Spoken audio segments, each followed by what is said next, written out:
not a stranger. I'm an ordinary guy, burning down the house. Hold tight.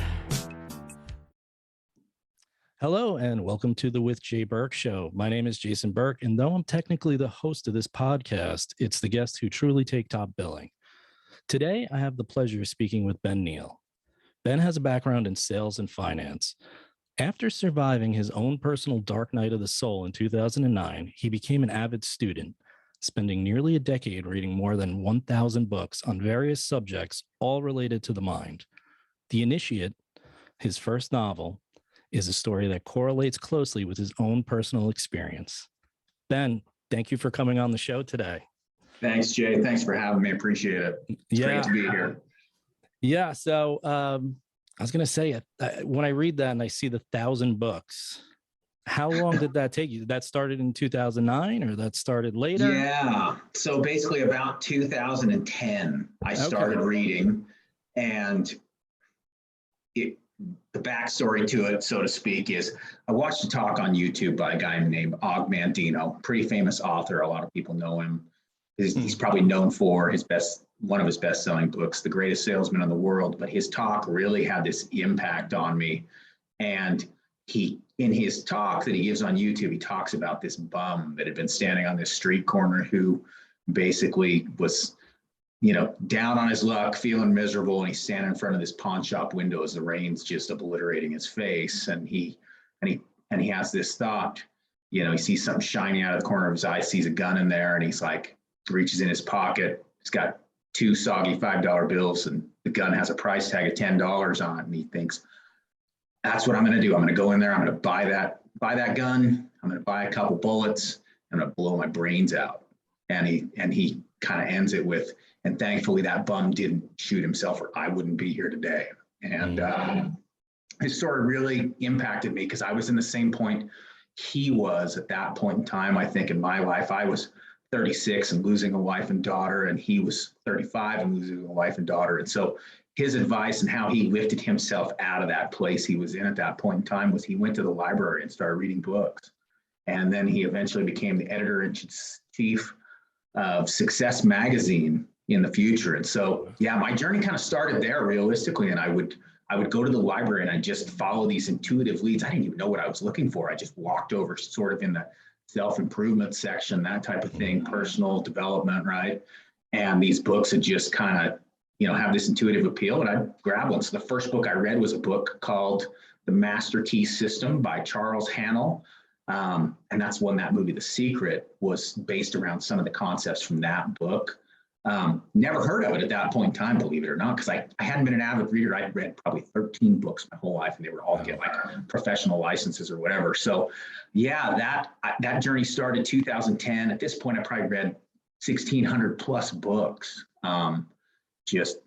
A lot of it, the first, years were working the mind, Eastern philosophy, metaphysics, all of these subjects that would just sort of have this intuitive appeal, like, okay, study this, study that, and NLP, psychology, Eastern philosophy, just so many different books. It's crazy. I couldn't even tell you, like, if I had to map it out, how I would have found those books. I couldn't tell, other than like, I'd find a quote in one book I was reading by an author that would, somehow stand out, resonate with me. And so I'd look that author up, and pretty soon I'm buying their books and reading all their books. And so this thing just kind of snowballed to the point where at one point I read 9 books in a week, which is like, they weren't super long books, don't get me wrong. These are probably like, 150 to 200 page books. So shorter books, but yeah, I would literally wake up, grab a book, go lay on the couch and just start reading. And I would read till sometimes 2, 3 in the morning, and just plowing through this. But my mind was in such a bad place when I first started that it was like kind of the only way to escape from, I think, what was going on in my personal life at the time. So yeah, it was rough times. Yeah. But, that's it's a, I'm looking for the word here. Understanding, your mind, and then it's weird. So I don't know how to say this. American life is kind of like go, go, go. And I really, some of that Eastern philosophy really, strikes a chord with me, Absolutely. and it's just a different way, a different outlook, a different way of seeing things. I know this isn't really Eastern philosophy. I had probably a dark spell a few years ago when my mother had passed away. There was some other things, but she died of Parkinson's. So it was a really terrible way to go, and just to watch, and you kind of get this almost nihilistic outlook on life, right? Like you're just like, what's the point of this? Like you watch somebody you love Absolutely. suffer, and I was just in a place more where I didn't care about much. Mhm.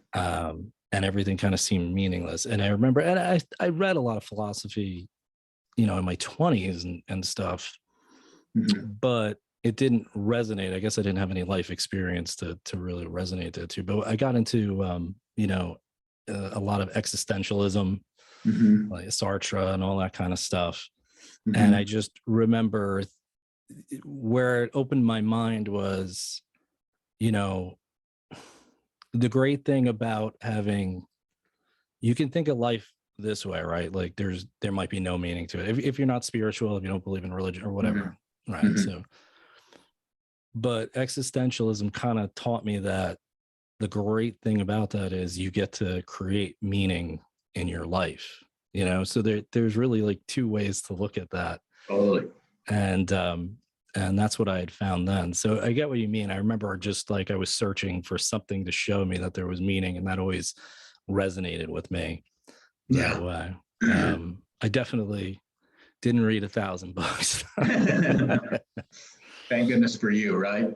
I mean, Yeah. it's easy to get locked up in that pain, right? When you're going through a rough time. And that's what I was going through. And it's easy to get lost in that pain. And you sort of close off and you keep that pain locked inside you to the point where you become almost numb and hollow, right? And Yeah. you can't experience anything. So even to experience something is like, better than where you're at in that space right then, right? And so for me, like reading a lot of those different things gave me so many different perspectives, but I love reading a lot of that stuff from the standpoint of I feel like I gain something out of it. Like I have these aha moments where something just really resonates with me, and it has that physical impact, so to speak, on you when something really resonates. Like Yeah. you just truth, I believe, has a resonance, and something that resonates with you as being true, like whether other people believe that or not is irrelevant, right? Because it resonates with you. It has that impact on you, and it helps you in a way to maybe just see beyond the situation you're in. Because really, it's just a shift in our awareness that changes our whole life, right? Mm-hmm. And that's some of what I learned through all this studying. It's like perception is everything, right? Perception is projection, right? That's kind of an overused term, but it's so true, right? And what we perceive, we kind of project. And so yeah, it's super, super powerful, right? If you walk around focused on how bad everybody is, you're going to find evidence to back up how bad everybody Mm-hmm. is. But if you walk around focused on how much love there is everywhere, you're going to find that love everywhere too. And when we're closed off, we're kind of stuck in that, negative loop, so to speak, where we can't see any good, right? And what's the meaning? Life is meaningless. And when you have that perception, right, that's what you find. You're going to find evidence because the way your mind works, your unconscious mind is going to find evidence for whatever truth you believe to back it up. Because the one thing we need more than anything, right, is that certainty to know that, hey, we're on this right path. And what I believe, my beliefs are certain, my beliefs are true, this and that. It's hard to Yeah. get past beliefs, right? So It's powerful, but you're right. And I think that's where you reading so many books probably helped. And I think you said psychology too. And I think that's a great way to mix it together, because understanding how the mind works and how the body works with it, Mhm. and then your thought process with philosophy and things like that, I think it makes all the difference to have all those things connect. Yeah, NLP was a lot of help that way too. And it really helped me to understand. I mean, NLP, a lot of people don't maybe know a ton about NLP. Some will read into it and think it's all about manipulation and this and that or whatever. But NLP teaches us the way our mind processes information, right? It's like how we sort of retain information, how our memories, when we go back and view them over and over again, they're never the same as the experience, right? Like they just aren't. So every time you go back and do it, well, NLP gives you techniques to go back and kind of change those memories. So if you have memories that are painful, right, and sticking with you, it's like it teaches you how to go back and change those memories to where they don't have that emotional impact on you anymore. And also it just teaches you how your physiology works, how you communicate, how you process information in your mind. And when you're stuck in sort of this endless loop where I was, where you've got this internal dialogue and it's basically saying to you like, hey, you're garbage. Like you ought to do everybody a favor and just end your life right now, right? Because you're worthless. Like, and that's a nice way of putting what was going on in my head when this journey began for me. But when you've got that going on, it's like, how do you fight yourself? How do you fight your mind? How do you fight your own internal dialogue that's poisoning you at every step of the way? And then when you try to defend yourself, it's like, well, remember the time you did this? Remember the time you did that? It's like, how do you win that battle? So that was, I needed a way out of that. I mean, I can't even explain how desperate I was, to say the least, right? But that's kind of what, motivated me to read all these books and try to just get past that, because it was kicking my butt. Like, yeah, I mean, just crushing me. So do you remember a time while you were reading those books where it all clicked, or did it just over time it happened? Like, was there a day where you woke up and you're 300 books in and all of a sudden you're like, you know what, I feel pretty good? So yeah, there kind of was a point. It was probably, so I started in about 2010, and it was probably like towards the end of 2012 that I finally kind of had worked through some of these issues. I didn't have this dialogue beating me up anymore. And I was in a better place. And it kind of goes with this story about the book. At that point in time, writing for me wasn't on my radar. I never wanted to be a writer. It wasn't something that, it wasn't a desire for me. Most writers, it's opposite. It's a lifelong dream and this and that. And at that point in time, it was like, okay, I had kind of learned to sort of tap into these intuitive leads. When you get your mind clear and you get your mind in the right space, like you have so much more access to what's here that you're not paying attention to, because your mind is so busy, focused on all those things that are dragging you down and zapping your energy. And so I sort of had some demonstrations of this along the way. And I was, like I said, on these books that I would find, I was sort of just intuitively drawn to them. And that kind of just led me down this path where I was following these breadcrumbs, so to speak, right? And so about 2012, I'm like, all right, great. I've got myself sort of fixed. Now all I need to do to really be straight, because so to give you an idea what happened in my dark night of the soul, I didn't explain that obviously, but lost everything financially, went through a split in my long-term relationship with my significant other and her daughter. My mother died in a fire when her building caught on fire. Just all of that all at once, right? And so I was broke for several years while I'm doing this. So anyway, at 2012 comes along and I'm like, okay, yeah, I think I've got myself sort of sorted out here. I think I can, now the only thing I'm missing is I just need to start making money again. And I'm going to be this normal person I was before, right? Before all this happened. That's what I'm thinking anyway. And so I had been in the mortgage business forever and ever. But I had told all my friends, like, I'm never going back to the mortgage business. I'll never get back in that business. And this is after the crash, right? In 2008, mortgage meltdown, like there's no money to be made. It's frustrating. And so I'm like, I'm doing this on my own. And so I go to take this job at this company I didn't know anybody at. And I literally just fell on my face. Like I just couldn't make it work. And so I go home sort of frustrated, and I basically say this prayer, and I say, hey, help me then, help me to get through this. And the answer is, hey, call your old broker tomorrow, or call your old broker right now and go work for them tomorrow.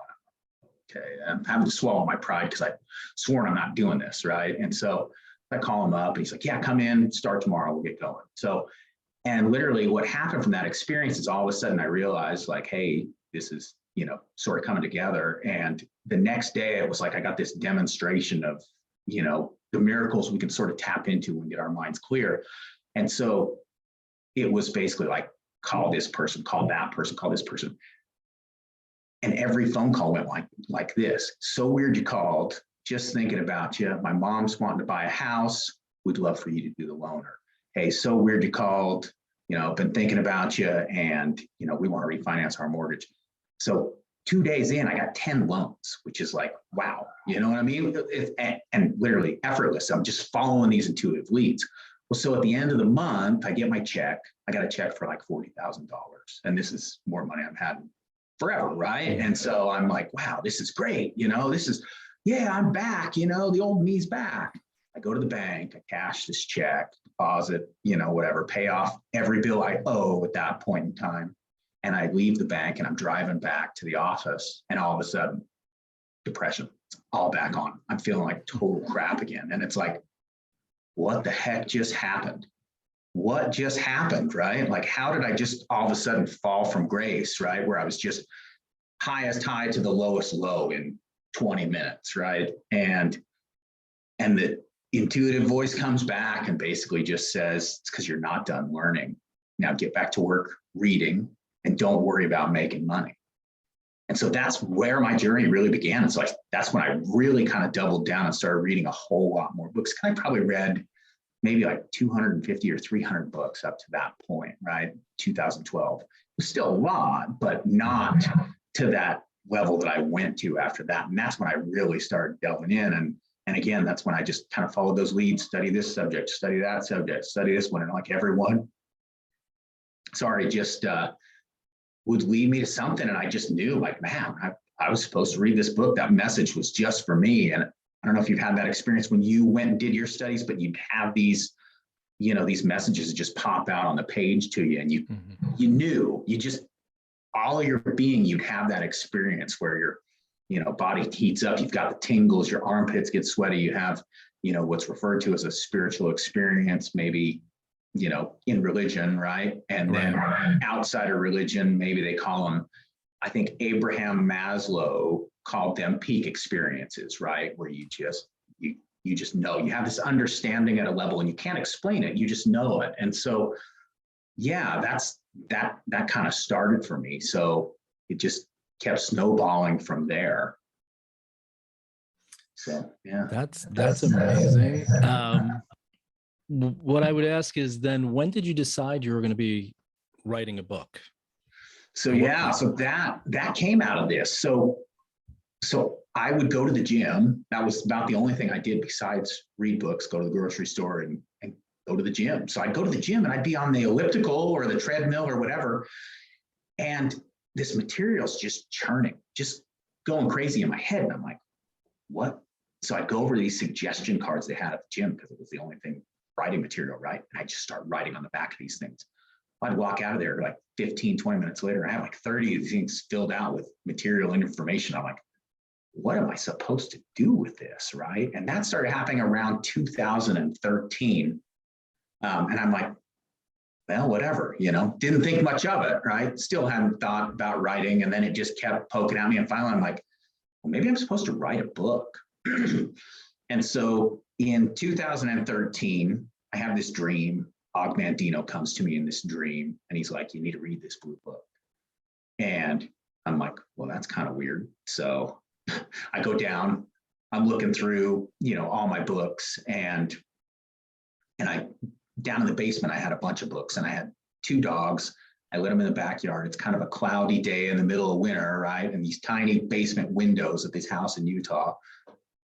Walk down there, and as soon as I get over the pile of books, like clouds clear outside, and there's kind of this light that comes and illuminates this pile of books. And I find this blue book underneath, and I remember reading this blue book, and at the end of reading the blue book, the idea came like about the story for this book. But again, writing's still not on my radar at this point. And I'm like, wouldn't it be cool if these because the book had the temples of the past and some of these connections, all of these things in it. And I'm like, wouldn't it be cool if, we were these initiates lifetimes ago, right, that built all these temples of the past and encoded them with messages, so that knowing that when we return to our lifetimes in the future, right, we wouldn't remember our identities, so to speak, and some of this training we underwent in past lifetimes. Wouldn't it be cool if we did that. We were the ones that created those and encoded them with a message so we would remember ourselves and all this training. And I thought, man, somebody should write that story. That'd be a really cool story, right? It's a really, it's a really cool idea and a really thoughtful one. So did you study a lot of reincarnation, or, I mean, you get some of So that was Eastern philosophy, right? So like Bhagavad Gita and all of that. That book didn't come to me later. The Bhagavad Gita, realistically, I started reading that in like 2016. And honestly, I bet I've read it 100 times. I mean, I'm not even kidding. I've read that book so many times because it had such a profound impact on me. But here's something that a lot of people maybe don't know. The Legend of Bagger Vance, not sure if you've heard of that movie and the book as well.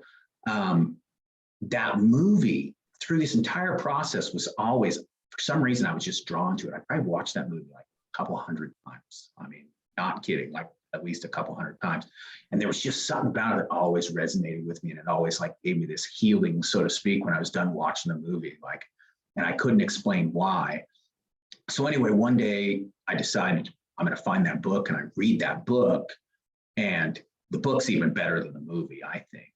But 2016, I finally, like, the Bhagavad Gita quotes keep popping up everywhere. I'm like, let me check out this book and see what it's about, right? So I get it, and I read it a bunch of times, and then I realize that the Legend of Bagger Vance is kind of this modern reenactment of the Bhagavad Gita storyline. Believe it or not, you've got, only it's a golf match instead of a battle on the battlefield. So, and, basically the Bagger Vance character, who is Krishna in, the Bhagavad Gita, he's sort of God reincarnated, right? To, Arjuna. And actually the character's name in the Legend of Bagger Vance is Juna, right? Ran off Juna, and it's Arjuna in the Bhagavad Gita. And I put that together. I'm like, wow.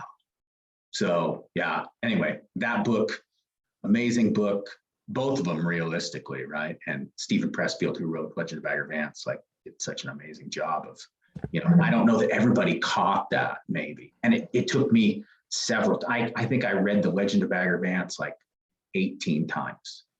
So if that gives you an idea. And that was one of those books that really sort of inspired me to write what I wrote. That and Og Mandino's books, as well as The Alchemist by Paulo Coelho.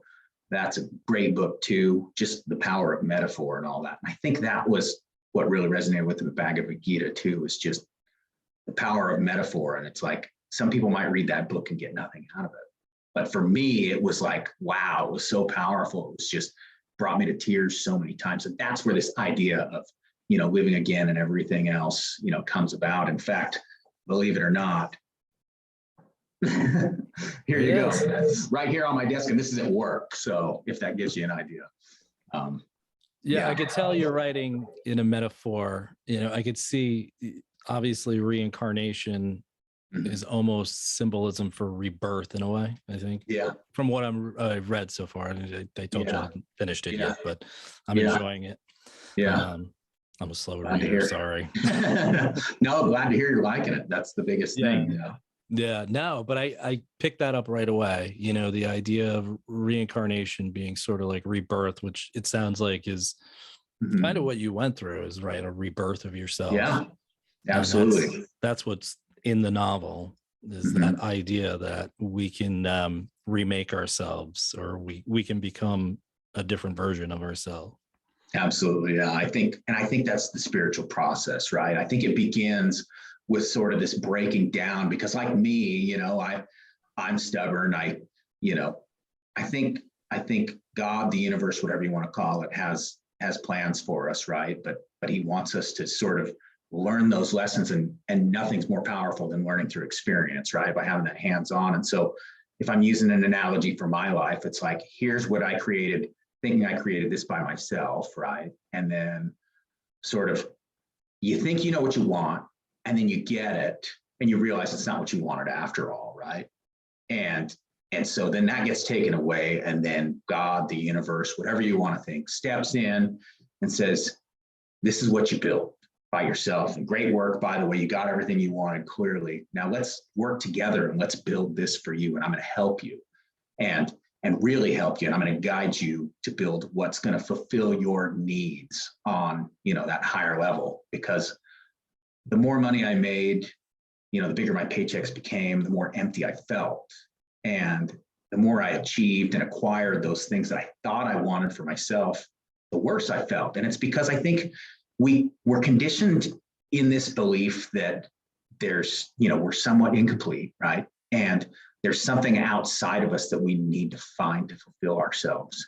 And it's kind of the biggest lie, I think, because I think realistically, everything we need is already within us. And if we could just get out of its way, right, and let it come through, then that's when we're really going to find our fulfillment. And that's kind of the lesson. So this spiritual process of breaking down is kind of the only way that we're going to, I was helpless, right? It's the only way I kind of turned inwards is because I was helpless, because everything that I had done before that worked was no longer working. And so I think that's part of that process. So it's that breaking down before you can be rebuilt, but rebuilt in the right way to where you're going to, follow that guidance that's so much more powerful than anything you can come up with on your own, right? So, yeah. Yeah, I agree with that. I think it's hard. I mean, at this point, we're kind of marketed so heavily between Absolutely. all the technology, and it's direct marketing. So it's like marketing on steroids. And I'm not saying it's just marketing, it's media, and there's this pinnacle we're supposed to hit, like you said, right? Money and success. I try not to do it, but you look at people and you judge them by certain things, like what their job is, what they wear, there's just so many things, but we're kind of taught that at an early age. And it's not somebody teaching you it on purpose. It's just this like thing in the background that's always there. Yeah. And it's funny because I say it, I've talked about this before, where it's like, I wish at a young age, in school, they would teach you how to deal with more than your numbers, and all that stuff is important. History, I love history, math, science, all that stuff's important. But I think it's almost more important for kids to learn how to be comfortable in their skin and how to deal with trauma or their own stress. Because, and I was talking about this on my last show a little bit, and actually it was funny because it was about gut health, but we were talking about how the mind still affects all that, and I'm just saying it's everybody deals with something in their own way, and they learn it when they're young, these defense mechanisms, stuff like that. But I know when you're watching media or looking on your phone, it makes you feel all these things like you don't have enough. Like, oh, if I was happy like this person goes traveling, if I did that, I would be so happy. If I had this money, if I could buy that car, if I can do this. And it's all, it can be very toxic. And I think part of what you're saying too is when you kind of stretch out your mind and start to look in different areas, you realize that stuff's not important. Listen, it's nice to have money. Oh, yeah. Nice to have it sucks items. to be broke, right? It sucks to be broke. Yeah. It does. It absolutely does. But it's getting caught up in that process and understanding. I mean, the outside of somebody's life is an illusion, right? You can look at somebody and what's going on in their outer world, like, is totally irrelevant, right? That's not reality. You look at somebody and think they're living at the top of the world, and really what's going on in their mind, where we live in our mind, is reality. That's our experience. It's true. So if the quality of your thoughts in your mind are in the gutter, you live in the gutter. It doesn't matter how much money you have or any of those things. If if you're living in misery, no money's going to solve it. There's nothing that can come in and fix that. You have to fix yourself first before any of that stuff can have even somewhat of an impact. Because you could be down in the dump and get, $1 billion handed to you tomorrow. And you might be excited for a few days and go buy everything you think you've ever wanted, and you'll be right back to where you were. And maybe even worse, because now that illusion of, oh, if I only had this or if I only had that is gone. And you come to that reality like, hey, I have this, I have that, and I'm not any happier. And I think we do tend to look at other people around us. That's part of the problem, right? Is we look around us and go, oh, well, he's happy, she's happy. Oh, if I had a body like that, if I had this, if I had that, that's the key to my happiness. And I could just have that, but then you get it and they're no happier than you are. That's the thing about it. And so, yeah, it's trying to just come from that place first, I believe. You know what I mean? If you start with happiness in yourself, then the conditions that come to you, you know what I mean, just can increase that happiness. Or, you know, you can remain happy even in the midst of total chaos and destruction in your world. I mean, yeah, I could go on this, so I'll cut it there. No, listen, I love it. I love talking like this. So I'm so into that kind of thinking. I just feel like, you know, what you're saying, like I equate it to, you know, you look at status and money and stuff like that, and it's like it's this long climb, and then it's like you get to the top of the mountain and you're like, oh, the view is just the way down. It wasn't wrong mountain, right? Yeah, it's the wrong mountain. The other side. Yeah, wrong mountain. Yeah. That's where it is. It's over there. That's that mountain. That was the cycle I got caught up in, realistically, and that was kind of the thing. Like when I was doing well before my dark night of the soul. I had a lot of friends that were doing way better than I was, obviously, you know, making tons and tons of money. And so every time I'd make more money, it was like, oh, well, I just need to get to their level because they're really happy, you know. And you look around your friends, you're like, oh yeah, you're really happy, right? And they're like, yeah. Nobody wants to admit that nobody's really happy. So if you're always chasing the outer stuff down, and nobody can tell you that, nobody can tell you any of this. You have to learn it through experience. You really do. Like if somebody would have told me back then, like, you know, you'll make all this money and you won't be happy, I would have been like, whatever, you're full of crap. You don't know me very well, right? But that was reality for me. And I think that's part of the big lie we can buy into, is just this idea that, like, you know, we're somehow inherently flawed, right? We're missing something and we need this person, this thing, this amount of money, this job, this other status, this title, whatever it is, to bring that to us. And it's just fleeting. It's just an endless loop is all it's going to be if you follow that path, because you'll get this, you'll get that, you'll get this, you'll get that. And you're right back to where you started, feeling the same way, except for you might even feel worse at that point because you've gone full circle now and you're no better off. And you're like, oh, it just, you can't fix yourself that way. So until you come to that realization, you know, and that's where we all go. Yeah. Well, it's like, it's almost worse. I can see what you're saying, because it's like almost worse to get there and know you put all that effort in and all that time, and I'm not happier. I did all this. What was it for? You know? Yeah, totally. That's where life loses its meaning, right? And that's probably where you were to a degree, you know, when you went through your spell too. It's like all of a sudden, because you probably achieved some big goals, and that success can be the biggest trap too, I think, from that standpoint. So yeah, you know, I think for me it was just finding what, you know, meaning was, and I don't have these big grandiose ideas of what meaning is, and I still struggle with, you know, what it's all about. But I think just learning and evolving helps me a lot from that standpoint, instead of thinking like this is all just a meaningless exercise and we just got lucky to be born with consciousness, you know. It's well, the Bhagavad Gita, you know, they basically, one of the quotes from that book that's super powerful to me is, you know, the purpose of all experience is spiritual wisdom. And so essentially you can take that as, don't look for external results for this process, right? It's who you become through this process that really is what matters, right? It's like getting that thing you've always wanted, right? You talk about achieving goals or whatever.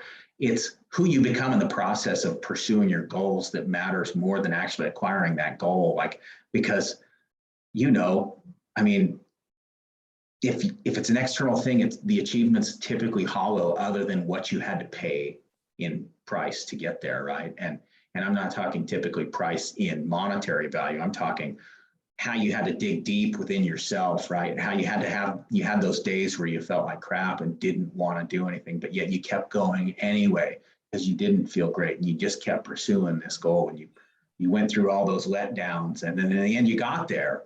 And what did that teach you? Who did you become through that process, right? You became somebody that had faith to know that, hey, no matter what, my persistence will pay off over the long run. Even though I'm going to experience setbacks, it's going to pay off. And I think, that's ultimately meaning of, I think too often we do get caught up in this idea where we're looking for this huge meaning that really matters. And I don't think, that's relevant. I think it's all in the little things. That's really, but we tend to delete all of those little things because, it couldn't be that simple, right? It couldn't be that simple. It's always got to be way more complex. That's the way our mind kind of works. It likes to complicate things. And we end up full circle back in the place where we started, but with this new understanding and going, man, all the answers were there for me already at the start, but I just overlooked them because they were too simple and I wasn't willing to accept that it could possibly be that simple, right? So that's my take. No, I totally agree with you. You mentioned it, when you mentioned God or the universe, I was wondering, did you read a lot of religious texts? I read all kinds of stuff. Yeah, I read some, ancient wisdom. I studied the different mystery schools, and the different mystery schools, a lot of that predated religion, so to speak. But yeah, I read a lot of different stuff. I mean, I've read the Bible a couple of times, and, I've read all kinds of stuff. I grew up Mormon, and I've read that Book of Mormon 4 times as well. So I've read a lot of different stuff. It's kind of whatever had that appeal and resonated with me, right? I certainly do believe in God, right? Like I certainly do, but maybe not in the sense that, every religion does, right? I'm kind of more open-minded. I think the benefit of studying a bunch of different faiths, beliefs, whatever you want to call it, right, is that you get this bigger perspective and you don't have to try to see everything through a certain lens and reinterpret it, right? But by studying those different things, you're able to interpret it into a language that somebody else who's strictly, they're of this faith, they're of that faith. You can maybe explain it to them to where you can fit it in their box to where they can grasp that concept. I mean, that's kind of my thought process on it anyways. It was great to learn all those things because, again, there's truth in all things, right? And truth has a resonance and it resonates with you. And so I don't believe there's one specific path personally. I think all paths lead to the one, so to speak, right? All paths lead to the same end. And it's just a different way of getting there. I mean, you can get caught up in the verbiage, right? And the terminology of this and that and argue back and forth across the fence. Does it really matter at the end of the day? Like what resonates with you is what resonates with you. What resonates with me is what resonates with me. Maybe there's some things that are exactly the same. Maybe there's some that aren't, and that's okay. You know what I mean? Because bottom line is follow your heart. That's what matters. You know what I mean? And if it works for you, then yeah, it works absolutely. for you. And who am I to say that my idea is right? That's the other side to it, right? There's so many different perspectives and it's all subjective. And so I don't believe there's one right answer. I believe there's.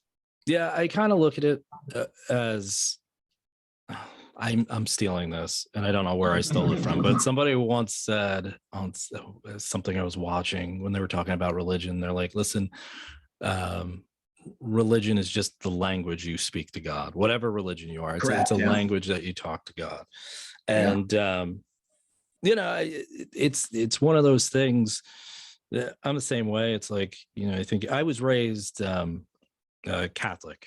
So, I mean, I went to Catholic school, I had it all beaten down into me. Yeah. That was my growing up too, but Mormon side. Yeah. And then it's kind of weird when you start thinking outside of that because you feel like you're doing it. It just feels wrong. And a lot of your people, your sphere of influence that's still caught up in it and still in the belief, they have a hard time with it too. And so you have to be really careful when you start doing that from the standpoint of if something resonates with you and doesn't fit in that box, they might have a hard time with it. So you're better off sometimes keeping your opinions to yourself, which I've learned. It's the whole saying of Jesus, right? Don't cast your pearl at swine. And it's like, hey, if something works for you, like you don't have to necessarily share it with everybody if you don't want to, especially if it's people you know that are going to have a problem with it. Like, why have the conflict? It doesn't really matter at the end of the day. You know what I mean? Like, it's not helping your relationship. And you're probably not going to convince them anyway if you believe something's true and they don't. Like, you're never, you're going to argue with them for hours and try to convince them, and they're going to do the same thing back and forth. It's just this, it goes nowhere. So I've found that it's better to just let people figure out on their own, right, through experience. And again, I don't know all the answers. I don't have the right answers. I know what works for me and what's helped me a lot, so. Yeah. I totally agree with that. It's like the same thing with politics, religion, politics, whatever. You're not going to change anybody's mind as long as it's, like you said, working for them. I mean, I view it's weird because as I got older and I started looking, what got me kind of out of that mindset was, astronomy at that point. When I start looking at how vast the universe is, I'm like, there's no way that somebody figured this out here, because all that stuff is just really about man, and it's such a huge universe that it didn't make sense to me anymore.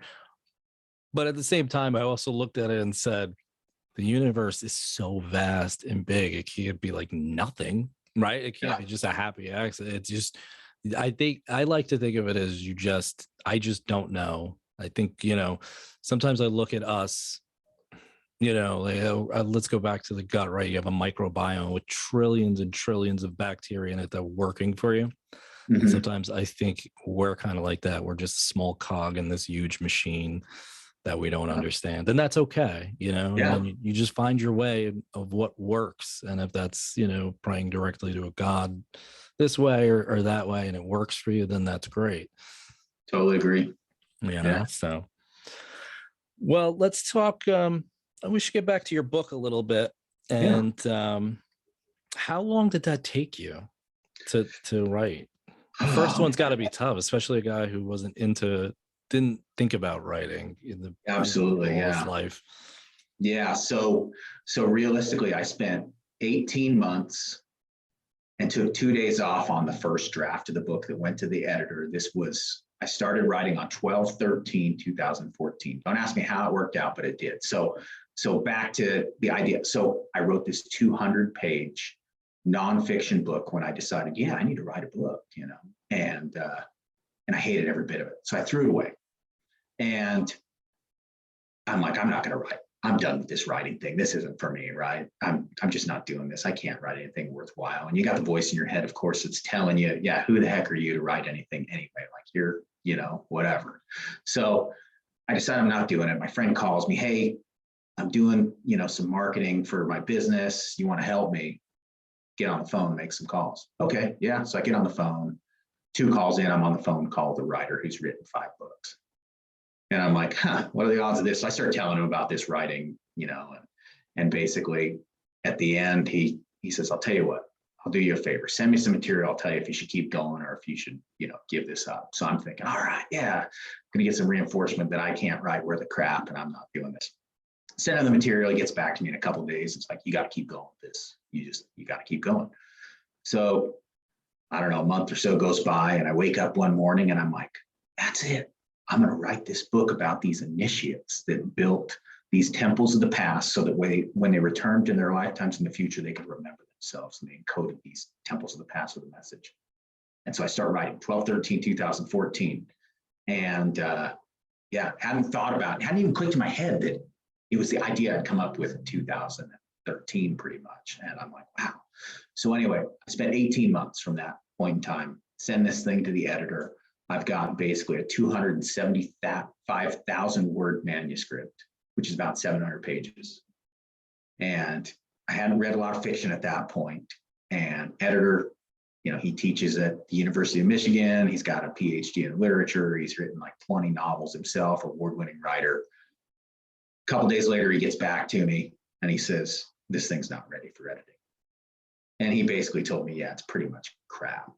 So Yeah, it was quite the humbling experience there, right? That's one of those moments where you're like, wow, I could really have gone any direction I want with that one, right? It's like, yeah, basically, I just got reinforcement that I wasted the last 18 months and I lived on $8,000 one of those years. How you do that, I don't even know, but I was living in this room at a friend's house in his basement, just renting it super cheap. I had cement walls on 2 of them and then joists in the ceiling above me, this unfinished basement. Like I literally was like living in a cave pretty much, you know what I mean? And just working, plugging away on this book. Like it's all that mattered to me. So but I told him, I said, to be honest with you, I haven't read a lot of fiction. I've mostly read nonfiction. That's always been my passion, my fave, so to speak. And so he says, well, read a bunch of fiction. It'll make you a better fiction writer. So I ended up getting a job offer, went to California, and then I started reading a ton of novels. And I read about 250, maybe 300 plus novels over the next year. Like I had a job where I just took a book with me everywhere and I just read. And all I did is go to work and read books. That's it. So, and then I started writing again. And, after about a year of that, and still hated it, just couldn't get it right, kept reading, kept going back to it. Finally, in 2018, I sat down, I decided I'm going to write this thing as a screenplay. And it really helped me a lot because a screenplay kind of forces you to be brief, right? And a screenplay is 110 pages. And I read books on screenplay writing and I'm like, yeah, this will be a good way to do it. And you've got 30 scenes to work with. So that's it. You're very limited, but it forces you because I've read like probably 1,300 books at this point. Like there's so much information churning up here in my head that I'm just like, how do you even focus? There's so much you could go with. And it's like trying to keep that straight was, I think, probably my biggest challenge realistically, and not to go down all the rabbit holes. So I start writing this screenplay and all of a sudden it works, and it's starting to work. So I get this screenplay finished. And then after I had the screenplay, I could pretty much just expand on that and create the book. So that's what I did. So within 4 months, all of a sudden, bam, it came together. And that was, 2018. Within 4 months, I had written a screenplay and the book. And then within just a few days of having the manuscript done, I had it in front of a publisher. And that's another long story we could go into, but I know we're running short on time. So essentially, yeah, first guy, liked the book. And then I had some distance from it for a little bit and went back and read it again and realized it was missing some emotional elements. And so I ended up adding another 15,000 words to that manuscript before it went back to my editor, and he read it. And then it was finally, so we finished up editing on the thing in 2019. And then COVID hit in 2020 and I got super busy with work. And then the other side to it was I had a guy who was going to do my video for, book trailer video. And he kind of just disappeared when COVID hit. I haven't talked to him since. So I don't know. I ended up finding somebody else to do it. But so, yeah, I mean, it's basically from the time I started writing 12, 13, 14 till, about 2019, it's about 5 years realistically. And it was like reading so many books and I started over 5 times and threw away the material. And it's like, if you look at it from, that smaller perspective, right? Like, wow, I just wasted so much time. But the other side to it is writing well is difficult. It's extremely difficult. And to really get it right and create something great, like I just had to learn how to write. That's the other side to it. And so that's how I had to view it, is that side of things, because I probably wrote 3,000 pages of material and I ended up with a 200-page book. So. Well, scripting out the scenes was probably, like you said, a big help, but then you have the dialogue there too for you, right? I mean, so that's a long time. Yeah. And a lot of the best stuff, I think, just was developed over time. And it was, it's crazy when you're writing a book or creating a story, because in order to really have success, at least from my perspective and my experience, it almost has to consume you. You know what I mean? It's like, it's that thing that's running in the back of your mind 24 hours a day, 7 days a week. You don't take a break from it. And you might wake up at 5 a.m. with ideas for this and that, or whatever, like some of the characters' names, some of the things that happen, some of those scenes, all of that. It's like you're going to this other world and you're kind of like downloading that world and bringing it back piece by piece at a time, right? And And every time you return to that world, right, in your mind, you're bringing back more of the details of that world. And so that's kind of what it takes. It just, you have to go back to that world so many times to really get it right, I think, and have it work. So yeah, it's a daunting task. And, you know, I'm working on a second one right now. I've sort of got the storyline done and everything else, but it's like, I've been hesitating to dive in because I just know how consuming it is in my world. And so I don't really take a break from it. I'm just, yeah, it just, nothing else sort of matters. It has to take priority. This thing has to almost consume you to really turn out well, because you can't really be halfway in and halfway out. It's too difficult a task, I think, you know, and maybe for others, it's not. Writing for me is extremely difficult to really get it right to where I'm really, you know, pleased with how it comes out. But again, it's also, you're doing this back and forth of, you know, because as a writer, as a creator, you can't really be objective, right? You can't, you're too close to this thing or too far away. So you're either being hypercritical or not critical enough, right? And it's trying to find that balance. And so taking a break from it and coming back to it helps you to recognize what's missing, because it's like this. And so you're kind of seeing it through this lens, so to speak. Everything's filtered through it, and you just don't know what's missing until you come back and kind of forget about it for a minute, and then come back and get this new perspective. I could see that being hard, because the other thing is, you understand the story and you understand the scene in your head. That doesn't mean somebody else will see it that way. So what you're saying about being too close, I totally get that. Yeah, you could, yeah, I could see being there like, this is fantastic, and then it's somebody doesn't get it, or you think it's total garbage because, you know, you're just having one of those days. Yeah.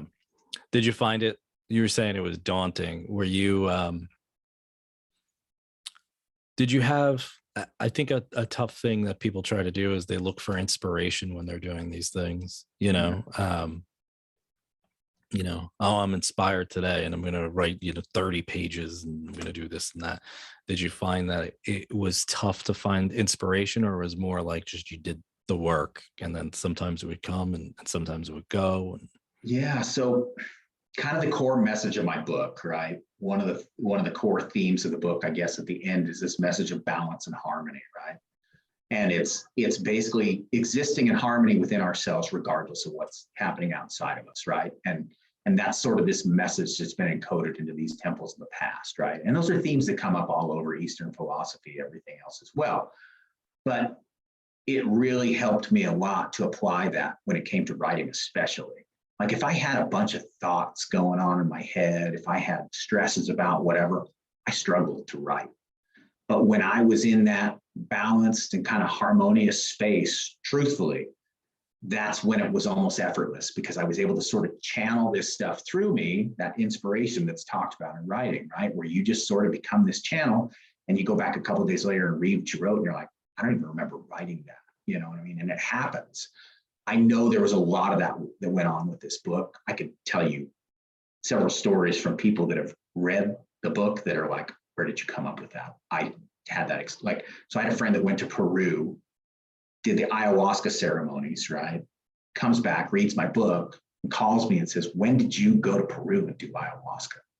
Because these initiatory exercises that the character has, that was my experience. And I'm like, I never went to Peru. I never did any of this. I had another lady reach out to me just recently.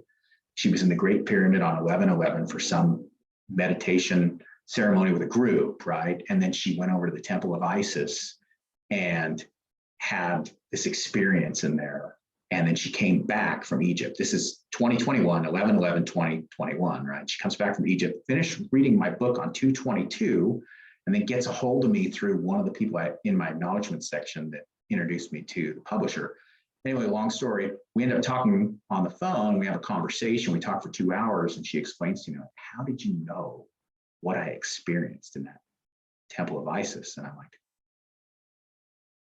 didn't, It just came through you, right? But it just resonated. The book is resonating with people, and I think that's part of that inspiration. I think that a lot of writers search for, and it's probably talked about a lot. And there's a lot of that in the book, like stuff I thought I'm making up, and it's turns out to be truth. So there is that stuff we don't understand necessarily where it really comes from. The idea of maybe like Jungian theory and some of that, like the collective consciousness and all that. I have one friend that's like, you tapped into collective consciousness, dude.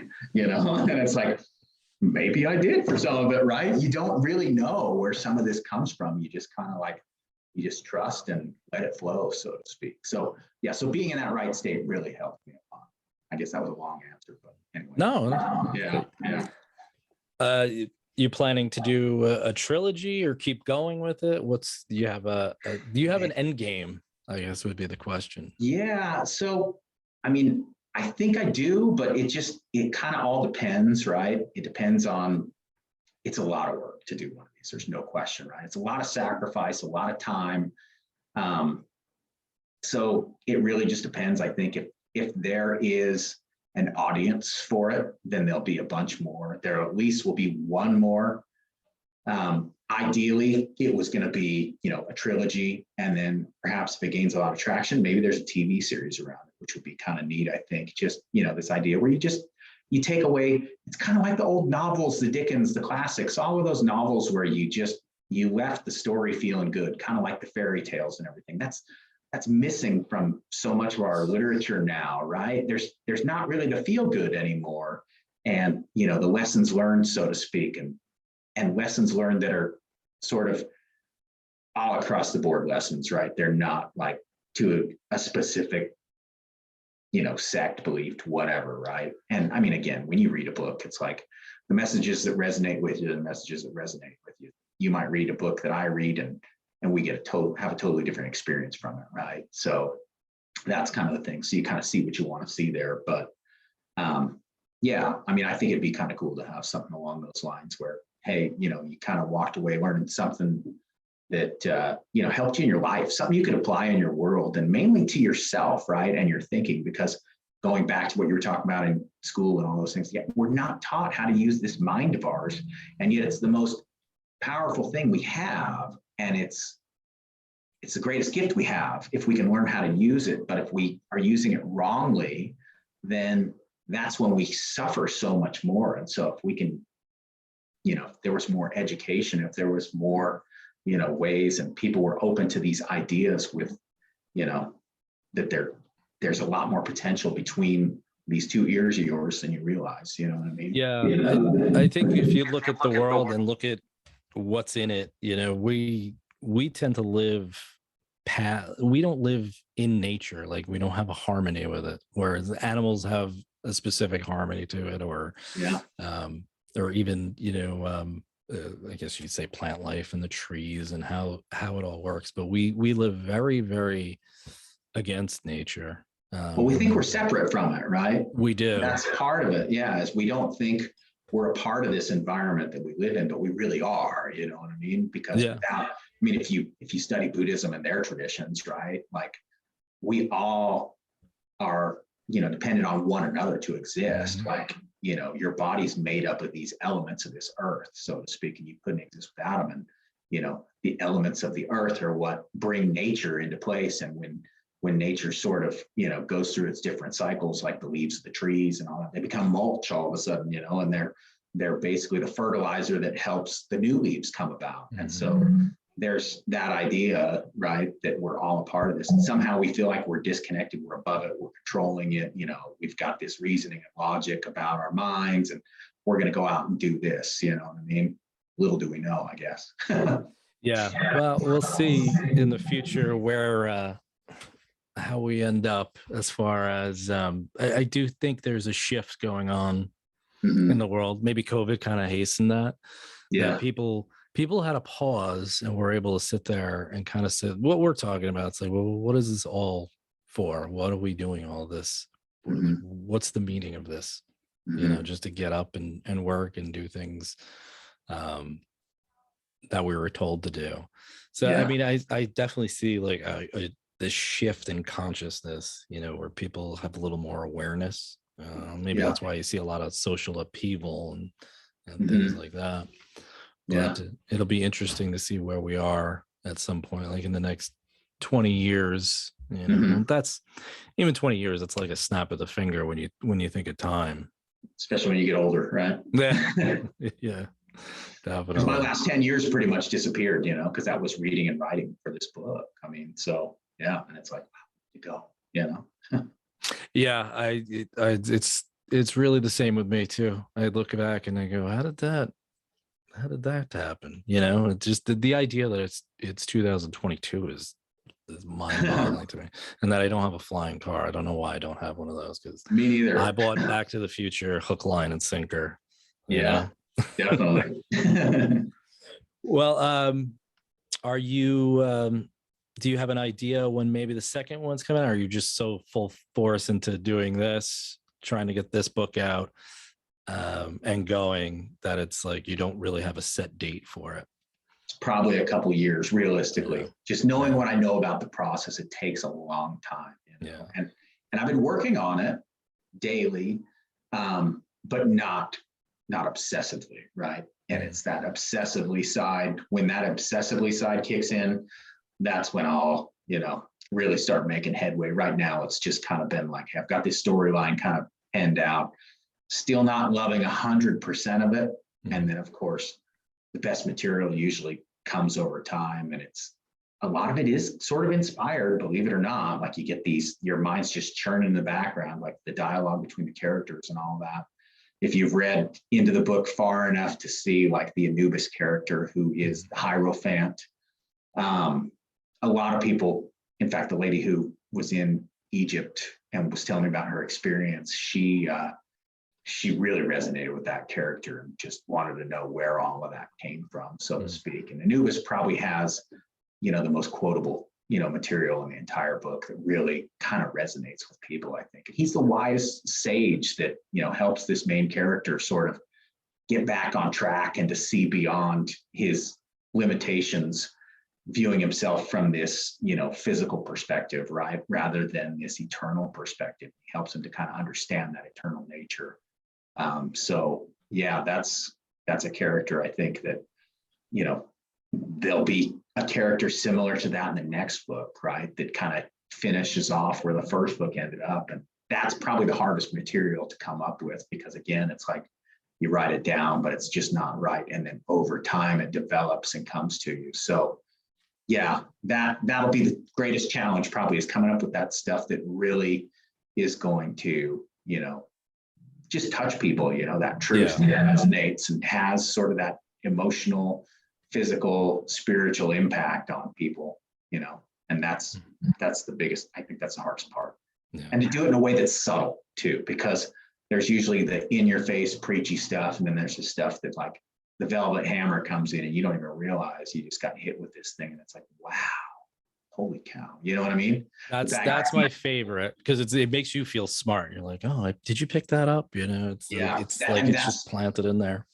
That's a great metaphor when you have that, right? Like the Bhagavad Gita is so much metaphor. And that's where, if you really relate to the character in it, it's like, wow, it's an amazing experience, especially if you're in the place where the character is, where you're sort of feeling despair, discouragement, and that type of thing, where, the Arjuna character is in the Bhagavad Gita and he gets this advice.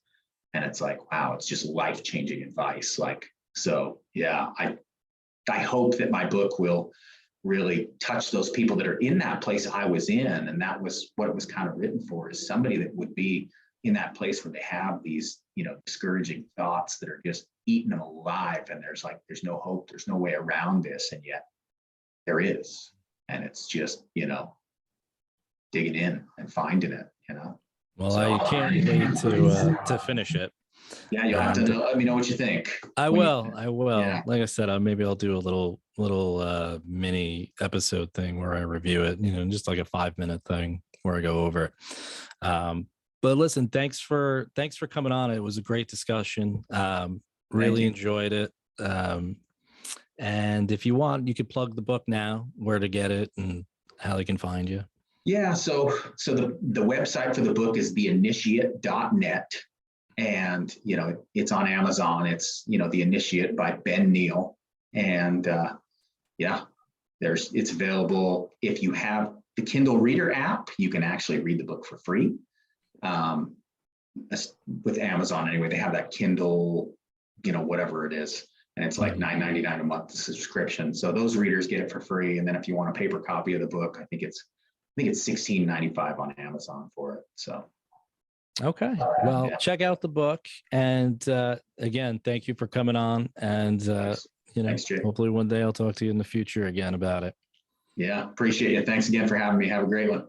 You too. Thanks. Okay, take care. Burning down the house. Said it was once upon a place. Sometimes I listen to myself.